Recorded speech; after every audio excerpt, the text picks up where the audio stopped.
Haussmann's Renovation of Paris was a vast public works program commissioned by Emperor Napoleon III and directed by his prefect of the Seine, Georges-Eugène Haussmann, between 1853 and 1870. It included the demolition of crowded and unhealthy medieval neighborhoods, the building of wide avenues, parks and squares, the annexation of the suburbs surrounding Paris, and the construction of new sewers, fountains, and aqueducts. Haussmann's work met with fierce opposition, and he was finally dismissed by Napoleon III in 1870, but work on his projects continued until 1927. The street plan and distinctive appearance of the center of Paris today is largely the result of Haussmann's renovation. Overcrowding, disease, crime, and unrest in the center of the old Paris. In the middle of the 19th century, the center of Paris was overcrowded, dark, dangerous, and unhealthy. In 1845, the French social reformer Victor Considerant wrote,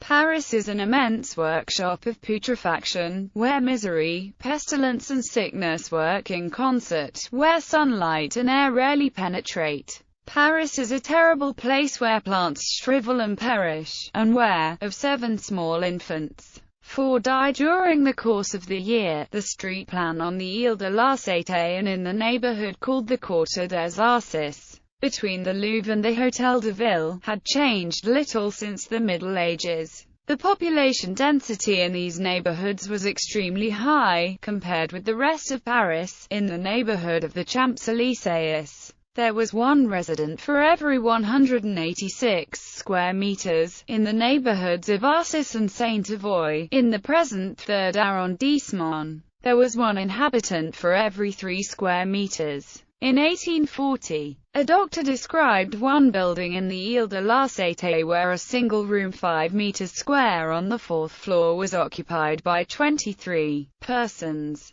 both adults and children. In these conditions, disease spread very quickly. Cholera epidemics ravaged the city in 1832 and 1848. In the epidemic of 1848, 5% of the inhabitants of these 2 neighborhoods had died. Traffic circulation was another major problem. The widest streets in these 2 neighborhoods were only 5 meters wide, the narrowest were only 1 or 2 meters wide. Wagons, carriages and carts could barely move through the streets. The center of the city was also a cradle of discontent and revolution. Between 1830 and 1848, 7 armed uprisings and revolts had broken out in the center of Paris, particularly along the Faubourg Saint-Antoine, around the Hôtel de Ville, and around Montagne Sainte-Geneviève on the left bank. The residents of these neighborhoods had taken up paving stones and blocked the narrow streets with barricades, and had to be dislodged by the army. The Rue des Marmosettes, one of the narrow and dark medieval streets on the Ile de la Cité, in the 1850s.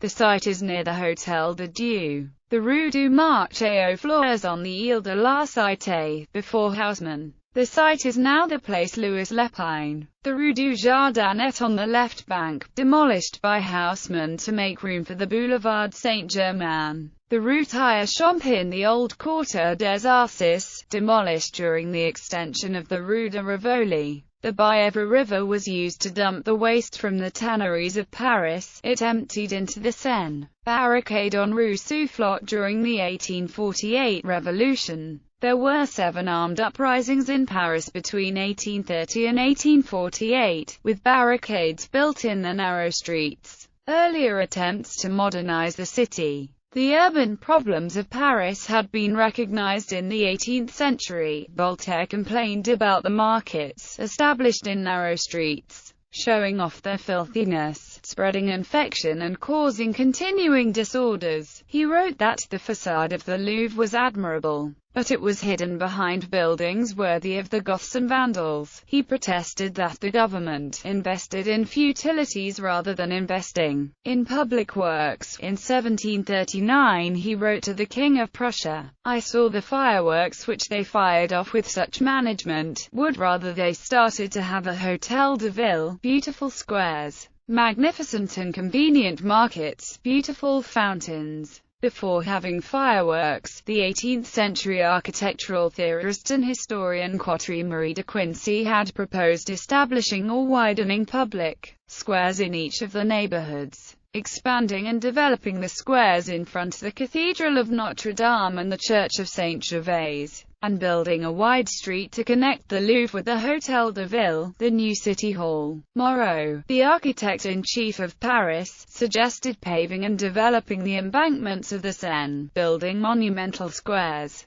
clearing the space around landmarks, and cutting new streets. In 1794, during the French Revolution, a commission of artists drafted an ambitious plan to build wide avenues, including a street in a straight line from the Place de la Nation to the Louvre, where the Avenue Victoria is today, and squares with avenues radiating in different directions, largely making use of land confiscated from the church during the Revolution. But all of these projects remained on paper. Napoleon Bonaparte also had ambitious plans for rebuilding the city. He began work on a canal to bring fresh water to the city and began work on the Rue de Rivoli, beginning at the Place de la Concorde, but was able to extend it only to the Louvre before his downfall. "If only the heavens had given me 20 more years of rule and a little leisure," he wrote while in exile on St. Helena. "One would vainly search today for the old Paris. Nothing would remain of it but vestiges." The medieval core and plan of Paris changed little during the restoration of the monarchy through the reign of King Louis-Philippe. It was the Paris of the narrow and winding streets and foul sewers described in the novels of Balzac and Victor Hugo. The famous uprising described in Les Miserables took place in 1832. In 1833, the new prefect of the Seine under Louis-Philippe, Claude Philibert Barthelot, Comte de Rambuteau, made modest improvements to the sanitation and circulation of the city. He constructed new sewers, though they still emptied directly into the Seine, and a better water supply system. He constructed 180 kilometers of sidewalks, a new street, Rue Lobau, a new bridge over the Seine, the Pont Louis-Philippe, and cleared an open space around the Hôtel de Ville. He built a new street the length of the Ile de la Cité, and 3 additional streets across it, Rues d'Arcole, de la Cité, and Constantine. To access the central market at Les Halles, he built a wide new street, and began work on Boulevard Malesherbes. On the left bank, he built a new street, Rue Soufflot, which cleared space around the Panthéon, and began work on the Rue des Écoles, between the École Polytechnique and the Collège de France. Rambuteau wanted to do more, but his budget and powers were limited. He did not have the power to easily expropriate property to build new streets, and the first law which required minimum health standards for Paris residential buildings was not passed until April 1850, under Louis Napoleon Bonaparte. Louis Napoleon Bonaparte comes to power, and the rebuilding of Paris begins. King Louis-Philippe was overthrown in the February Revolution of 1848. On 10 December 1848, Louis Napoleon Bonaparte, the nephew of Napoleon Bonaparte, won the first direct presidential elections ever held in France with an overwhelming 74.2% of the votes cast. He was elected largely because of his famous name, but also because of his promise to try to end poverty and improve the lives of ordinary people. Though he had been born in Paris, he had lived very little in the city. From the age of 7, he had lived in exile in Switzerland, England, and the United States, and for 6 years in prison in France for attempting to overthrow King Louis-Philippe. He had been especially impressed by London, with its wide streets, squares and large public parks. In 1852 he gave a public speech declaring, "Paris is the heart of France. Let us apply our efforts to embellishing this great city. Let us open new streets, make the working-class quarters, which lack air and light, more healthy, and let the beneficial sunlight reach everywhere within our walls." As soon as he was president, he supported the building of the first subsidized housing project for workers in Paris, the Cité Napoleon, on the Rue Rochereau. He proposed the completion of the Rue de Rivoli from the Louvre to the Hôtel de Ville, completing the project begun by his uncle Napoleon Bonaparte. And he began a project to build a large new public park, the Bois de Boulogne, modelled after Hyde Park in London but much larger, on the west side of the city. He wanted both these projects to be completed before the end of his term in 1852, but became frustrated by the slow progress made by his prefect of the Seine, Berger. The prefect was unable to move the work forward on the Rue de Rivoli quickly enough, and the original design for the Bois de Boulogne turned out to be a disaster. The architect Jacques-Ignace Hittorf, who had designed the Place de la Concorde for Louis Philippe, followed Louis Napoleon's instructions to imitate Hyde Park, designed two lakes connected by a stream for the new park, but forgot to take into account the difference of elevation between the two lakes. If they had been built, the one lake would have immediately emptied itself into the other. At the end of 1851, shortly before Napoleon's term expired, neither the Rue de Rivoli nor the park had progressed very far. He wanted to run for re-election in 1852, but was blocked by the new constitution, which limited him to one term. A majority of members of parliament voted to change the constitution, but not the two-thirds majority required. Prevented from running again, Napoleon staged a coup d'état on the 2nd of December 1851 and seized power. His opponents were arrested or exiled. The following year, on the 2nd of December 1852, he declared himself emperor, under the title Napoleon III.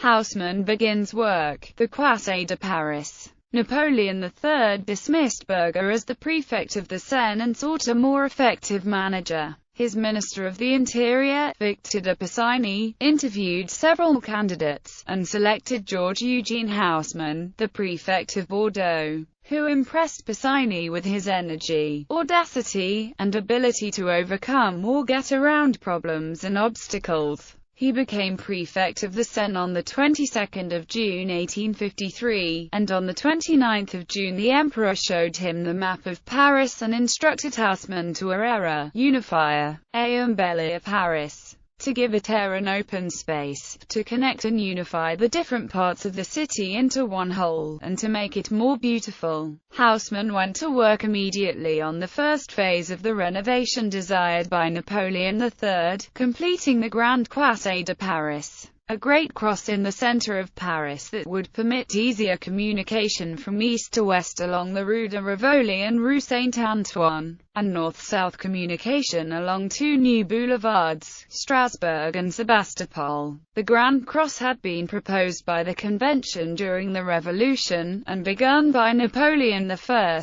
Napoleon III was determined to complete it. Completion of the Rue de Rivoli was given an even higher priority, because the emperor wanted it finished before the opening of the Paris Universal Exposition of 1855, only 2 years away, and he wanted the project to include a new hotel, the Grand Hôtel du Louvre, the first large luxury hotel in the city, to house the imperial guests at the exposition. Under the emperor, Haussmann had greater power than any of his predecessors. In February 1851, the French Senate had simplified the laws on expropriation, giving him the authority to expropriate all the land on either side of a new street, and he did not have to report to the parliament, only to the emperor. The French parliament, controlled by Napoleon III, provided 50 million francs, but this was not nearly enough. Napoleon III appealed to the Pereira brothers, Émile and Isaac, two bankers who had created a new investment bank, Credit Mobilier. The Pereira brothers organized a new company which raised 24 million francs to finance the construction of the street, in exchange for the rights to develop real estate along the route. This became a model for the building of all of Haussmann's future boulevards. To meet the deadline, 3,000 workers labored on the new boulevard 24 hours a day. The Rue de Rivoli was completed, and the new hotel opened in March 1855, in time to welcome guests to the exposition. The junction was made between the Rue de Rivoli and Rue Saint-Antoine. In the process, Haussmann created a new Place du Carrousel, opened up a new square, Place Saint-Germain-l'Auxerrois facing the colonnade of the Louvre, reorganized the space between the Hôtel de Ville and the Place du Châtelet, between the Hôtel and Ville and the Bastille. He widened the Rue Saint-Antoine. He was careful to save the historic Hôtel de Sully and Hôtel de Mayenne, but many other buildings, both medieval and modern, were knocked down to make room for the wider street, and several ancient, dark and narrow streets, Rue de l'Arche-Marion, Rue du Chevalier-Laguet and Rue des Mauvaises Paroles, disappeared from the map. In 1855, work began on the north-south axis, beginning with Boulevard de Strasbourg and Boulevard Sébastopol, which cut through the center of some of the most crowded and unhealthy neighborhoods in Paris, where the cholera epidemic had been the worst. Between the Rue Saint-Martin and Rue Saint-Denis, it was the gutting of old Paris, Haussmann wrote with satisfaction in his memoirs, of the neighborhood of riots and of barricades. From one end to the other, the Boulevard Sébastopol ended at the new Place du Châtelet. A new bridge, the Pont au Change, was constructed across the Seine, and crossed the island on a newly built street. On the left bank, the north-south axis was continued by Boulevard Michel, which was cut in a straight line from the Seine to the Observatory, and then, as the Rue d'Enfer, extended all the way to Route d'Orléans. The north-south axis was completed in 1859. The two axes crossed at the Place du Châtelet, making it the center of Haussmann's Paris. Haussmann widened the square, moved the Fontaine du Palmier, built by Napoleon I, to the center, and built two new theaters, facing each other across the square, the Cirque Impérial and the Théâtre Lyriquet.